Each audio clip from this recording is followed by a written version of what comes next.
congregation in Chicago, and she mentioned that this new upstart politician that was talking about running for nomination for Democrat nominee for president was the Antichrist. And my response to her was, no, no, no, no. The Antichrist comes out of the European Union, the old Roman Empire. And we didn't talk more about that. We moved from Chicago in September 2007 to the Big Island of Hawaii in order to find work as a painter. And I got a call in June of 2008 from another sister in the Lord from Chicago, who also was the wife of another elder. And she told me that this individual who was running for Democrat nomination for president was a homosexual. And my response to her was, oh, come on. No, wait, come on. No. And she says, yes, yes. I mean, there's a man by the name of Larry Sinclair that is saying that he had a homosexual experience, or actually two of them, with this individual. And so I did some investigation, and in my research I found that this individual was very prolific in this wicked behavior of sodomy. He had committed homosexual acts with innumerable men. He was actually, along with another man that he was going to choose as his chief of staff, who was Jewish, they were both members of a gay bathhouse on North Clark Street in Chicago, 5015 North Clark Street in Chicago. And they engaged in filthy, unmentionable activities with all kinds of anonymous men. And I started to find out various politicians and entertainers, celebrities that he had done these things with, and I was shocked. He was attending a church where the pastor there is a homosexual, although he is not an effeminate kind, and he helps black men in his black church find wives, quote unquote, in other words, women who are willing to marry a man, and some of these women don't know it, but they are being used as what is called beards. A beard is something masculine looking for a homosexual man to hide behind. And so a lot of the women in that church who have been married to these men in that church who are actually homosexuals, they can't understand why they've been married a year or more and their husband has not even touched them. He doesn't show affection. He doesn't spend time at home. He's out late at night. And so that's what this Jeremiah Wright, the one who said that people say, God bless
chariot, like a female angel, which the Bible never depicts an angel as being female, but one of her names is Victoria, and she is known as the chariot driver of Satan.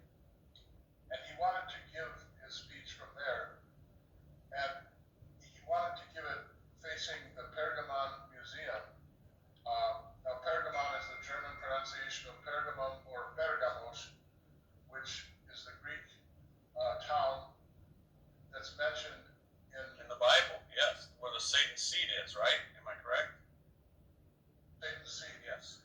And there was a man there, a king, and he was of the descendants of one of the four generals of Alexander. And there were four generals that succeeded Alexander when he died. And they were Seleucus, who took over Syria and ultimately Israel under a successor named Antiochus before Epiphanes or Antiochus Epiphanes. But this the Ptolemies, or the descendants of the Ptolemais, overtook Egypt. Now there were two other generals, Cassander and Lysimachus, and they had taken over the Grecian area and then also Asia Minor, where the Turks moved in and pushed the Greeks out of that area. But this king of Pergamos, his name was King Eumenes II, and he built what is called the seat of Satan, or the throne of Satan, the altar of Satan, or the altar of Zeus. Zeus was the Greek god who depicted the devil, and he was incidentally a mentor to Antiochus Epiphanes, who was ruling over Syria. Here's a picture, the picture of the altar of Zeus. Right, now that is in Germany. So they took it apart and put it there, or did they rebuild it as their own replica of it? Assembled it, they made it a deal with a man by the name of Karl Uman, was an architect designing bridges for the railway that this German firm was building for the Ottoman Turks in the 1870s. And he was told about this construction up on the hill in that town called the Citadel. And he went up and looked at it, and there was a courtyard, and the four walls had frescoes of giants, of titans, and half man, half beast fighting. And then inside there was that image that Ron just showed, and they had a bronze bull there with a hearth in it and a compartment for a sacrificial victim. And that was where they put the martyr that was martyred there that Jesus mentioned. Let me just read a couple of verses. And this is Revelation 2:12 and 13. And to the angel of the church in Pergamos write, these things saith he which hath the sharp sword with two edges. I know thy works, and where thou dwellest, even where Satan's seat is, and thou holdest fast my name, and hast not denied my faith, even in those days wherein Antipas was my faithful martyr, who was slain among you, where Satan dwelleth. So this King Eumenes built this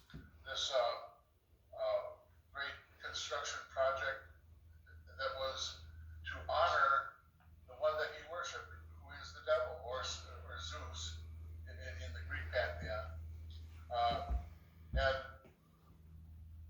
Antipas, a faithful Christian, refused to recant his faith.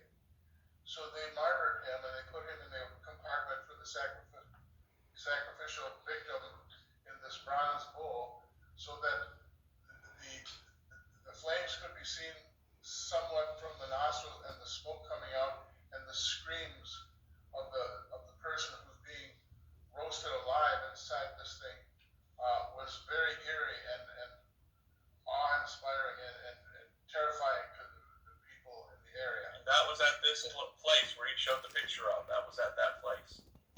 Yes, that's the place. And so when Karl Humann contacted the German government, they got in touch with Christian archaeologists, and they went over and looked at it, and they said, yes, this is the very thing that is spoken of in chapter 2 of Revelation. This is the throne of Satan, or the seat of Satan. So they made a deal with the Ottoman Turks, who don't like pagan things anyway, to disassemble the throne of Satan and remove it and ship it to Berlin, Germany, to reassemble it there on the island in the river in East Berlin. And then they built a building around it and called it the Pergamon Museum. Now, in World War I, Kaiser Wilhelm II, he used a replica of this to try to rally the German people to victory in World War I. In World War II, Adolf Hitler had Albert Speer, his architect, build him something great from which he could speak and rally the German people, hopefully from his point of view, to victory. And so they built an edifice that was a replica of the Pergamon altar, or the seat of Satan. And Hitler used to use this in Nuremberg when he'd have those nighttime rallies with the lights and all the bands and all the soldiers in formation. So Hitler spoke in the same spot. Well, no, not actually. He spoke in Nuremberg. Okay. But it was there at that time of Hitler. And Hitler most likely would have been there and stood there, perhaps? Yeah, I'm sure that Hitler went and viewed the real throne of Satan many times. And he was involved in the occult, and he was a man after the devil's own heart, obviously. Sure. But Can I stop you there for a second and just say this? First of all, why would a man who's running for president in America go to Germany and speak in his campaign speech? Secondly, why would he want to go to the place that is known as Satan's seat? Thirdly, why would you go there knowing that the Nazis were so evil? Unless perhaps you were a secret Nazi and perhaps you were a socialist, because Nazis were the National Socialist Party. So I just wanted to throw that in. Now go ahead, I'll let you continue. Look, these are some photos. He spoke in front of 250,000 Germans. Yeah, that's and that had been done at the Zeppelin field in Nuremberg by Adolf right. Hitler. So Hitler was the last person to draw a crowd like that. Yeah. Keep going. And Hitler was actually a homosexual, Yeah. and his beard became Eva Braun. Now, Hitler was a very sick individual. He was a pervert. He was a homosexual. Now, he had many different boyfriends, especially when he was younger. But he moved from his home when his mother, Clara Hitler, was dying of cancer, and he left her and went with another boy who fancied himself a musician. Hitler fancied himself an artist, and they got a flat in Vienna, and they had a homosexual relationship. Hitler's history of homosexuality is prolific, just like Obama's. And just like Hitler, Obama wanted to speak before this edifice called the Throne of Satan. And so he had been given a private showing of this thing in the museum before that day when he spoke in front of about 200 to 250,000 screaming Germans. And he said in that speech that we are going to change the world. And his battle cry during the election season was hope and change. And also, yes, we can. And really, when you understand him, he's saying that, yes, we can, in defiance of the Lord God Almighty. Right. And here's another thing, too. You're aware of this. I think you told me this, but I've seen this years ago. But first of all, when I was in Honduras, I heard that. Si se puede. That's how it translates in Spanish. That was the crowd that were the communists. But if you say, yes, we can, backwards, it's thank you, Satan.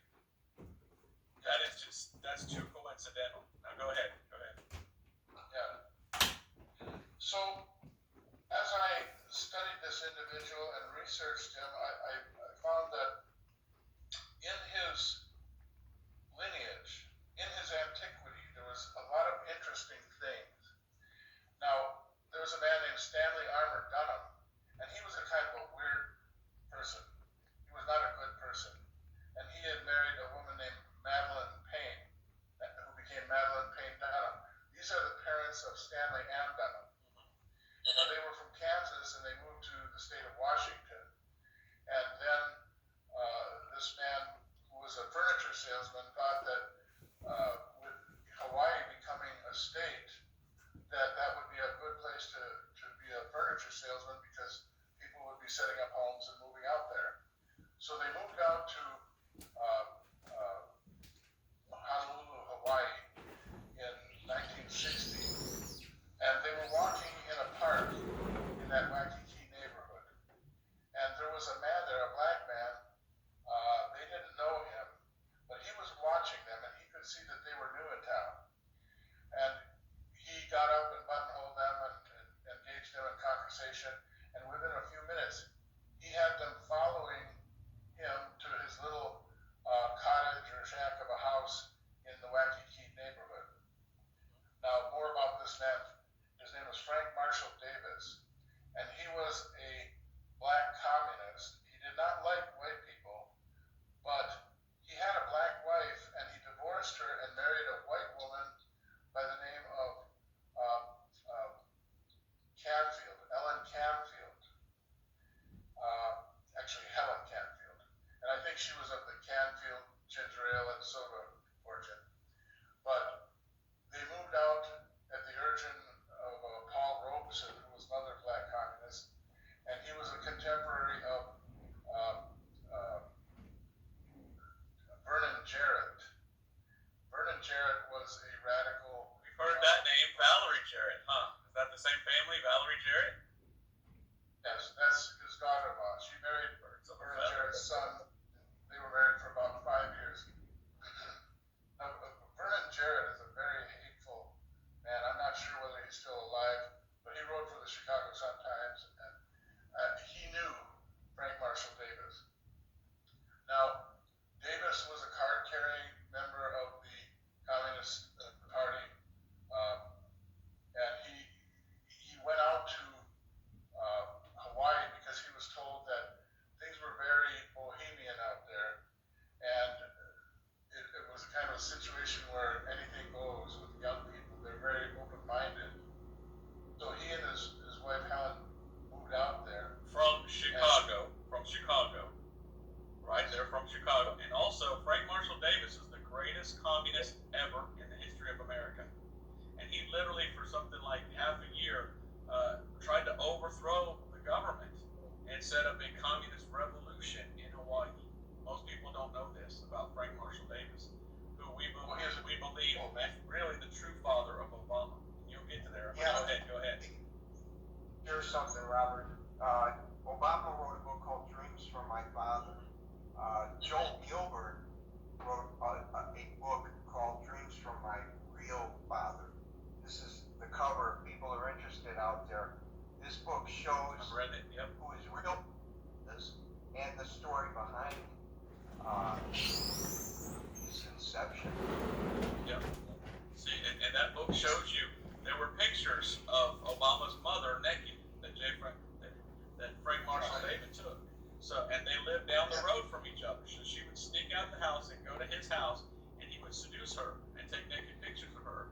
And he most likely inseminated her to bring to the world Mr. Oh, you know who. Now go ahead. Here's a quick picture of his mother. Yes, see, she's dressed as a Muslim, by the way, because she married later Barry Soetoro was his name? Here's two of them.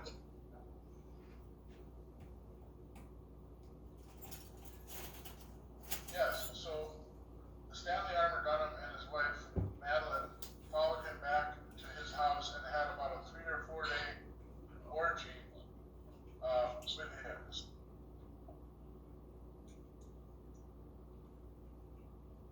Okay. We froze up there for a second. Some people don't like what they're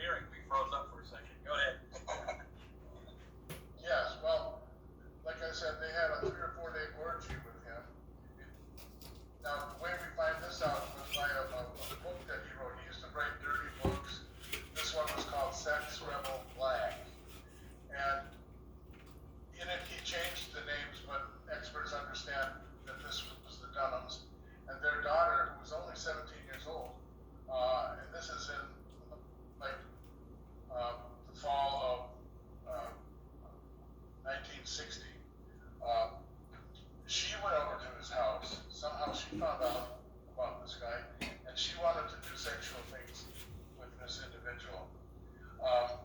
If you go back 9 months from Obama's birthday in 1961, that would be August 4th of 1961, you come to November 4th, 1960, which was on or around the date we elected our first Roman Catholic president, John F. Kennedy. So that's when she got inseminated. Around early. Just in case no one heard and we froze up, we're talking about Frank Marshall Davis and Obama's mother, Stanley Ann Dunham, and how they came together in a sexual union. They did do that stuff. There is proof in that book that you showed of that. So we're not making anything up here. And by the way, let me say from the beginning, we're not racist either. When you start talking about this fellow, the first thing they say is, you're racist, you hate him. Well, that would be really dumb, because I would be like the half racist, right? Because his mother was white and his dad was black. How can you be racist? These are all lies that have been thrown from that crowd because people don't want to hear the truth about this man. And so it's not about the color of his skin, it's about who is he and what is he doing and what is his agenda. And so far, it's not good, because it's all coming from communism and it's all coming from rather wicked places. So I'll let you continue. I'm sorry we froze up there, so I hope that filled in the blanks in case we lost something. Go ahead. Yes, I agree with you entirely. In fact, I have recently been for over 3 years a member of a congregation in the Caribbean, and I was the only white man in the congregation, and they all loved me, and they knew that I loved them. So, but it's a complicated thing socially, because Black Christians are influenced by the greater Black society, and I can understand how people can feel like, oh, he validates me. He's from our side. You know, we cheer for the home team on planet Earth. We don't cheer for the opposing team.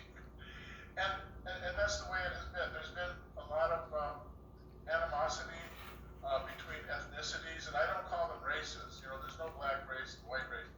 There's one human race, and there are different ethnic groups or tribes, nations, and tongues.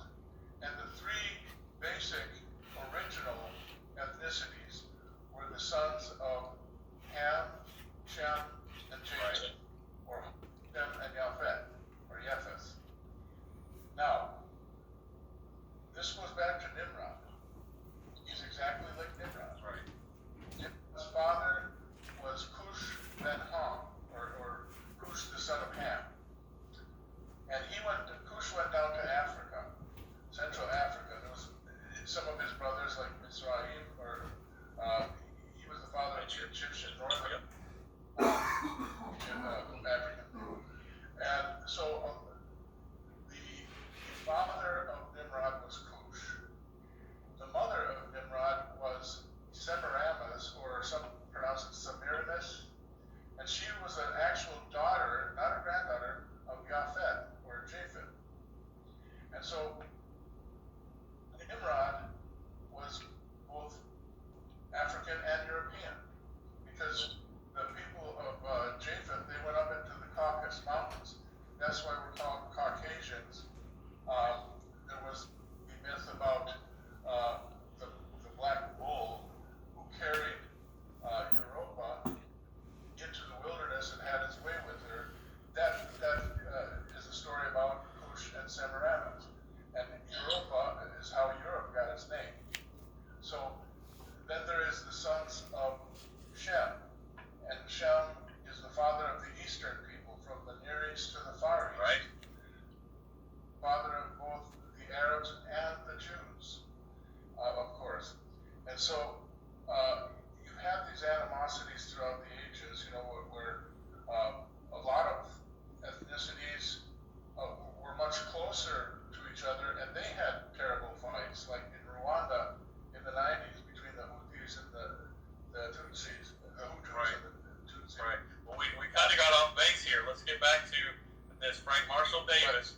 And you were going to a